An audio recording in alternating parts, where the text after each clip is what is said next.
Entitled Landlady Gets a Painful Dose of Karma. I recently moved back into my childhood home. My parents and I first moved here when I was around 2 years old. I moved out when I was around 24. It feels great to be home. I'm living here alone as my parents are now living at their new house. The neighborhood is a typical California suburb built in the late 1950s/early 1960s. Many of the houses, including the one I live in, have finished hardwood floors underneath the carpeting, somewhat important detail for later. The lady who owns the house across the street doesn't live there, and rents her house out to tenants. We don't usually see her unless they're in between tenants, in which case she and her husband come over periodically to check on the house. During these visits, if she sees any of the neighbors, she will walk up to them and say hello. But it's not just a friendly hello. She's the type of person who will basically talk at you, rather than to you. She will ramble on, and hardly let you get a word in, until you make up some excuse that you need to go inside, just to get away from her. As a kid, she didn't bother me. In fact, I kind of enjoyed it when she was in town.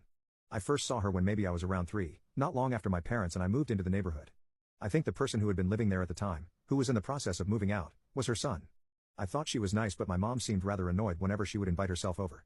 Eventually a new family moved in, and we didn't see her again for several years. When I was around 10 or 11, the family who had been living there, whose son I would occasionally play with but we were not close friends, moved out, and the landlady once again would periodically come over to check on the house. At the time, I still thought she was nice, but I could definitely see why she would get on people's nerves. She did about 90% of the talking and 10% of the listening during conversations. At one point she mentioned that she was a descendant of U.S. Presidents John Adams and John Quincy Adams. I thought that was rather cool, but I've actually heard a lot of people claim to be descended from/related to the Presidents Adams, and I'm not sure which ones actually are related to them or are just saying it for clout, seeing as how Adams is such a common last name. In any case, the next tenants were a very nice Korean family. From what I recall, they were very good neighbors, no issues with noise or anything like that. They lived there for about 10 years. Not long before they moved out, I saw them put an old washing machine out in front of their house. By that time I was in college and was taking an appliance repair class, and washing machines were what I specialized in. I asked if they were getting rid of it and if so if I could have it. They said yes, so I brought it to my class. It actually was broken beyond repair, hence why they were getting rid of it, and my class and I had no choice but to scrap it. Shortly afterwards, they asked me if I wanted their dryer too, which I also brought to my class. They moved out the next day. Now here's where the landlady showed her true colors. Note that I wasn't there to witness this and I didn't find out about it until recently from one of the other neighbors after I moved back.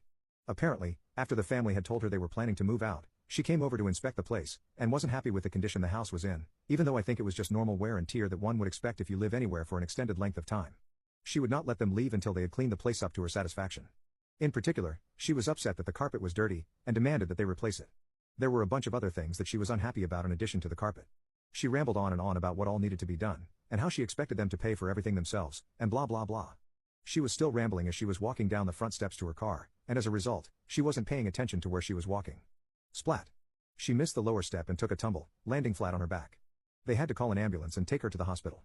She never fully recovered from the fall and has had trouble with her back ever since then. Needless to say that she's even more grumpy and unpleasant than she was before. The family paid for the new carpet and all the other repairs that the landlady demanded, and moved out. And of course, the first thing that the old hag did once the house was vacant was give the place a thorough renovation, including pulling up all the newly installed carpeting and refinishing the hardwood floors underneath. None of the tenants who have lived there since then have stayed very long.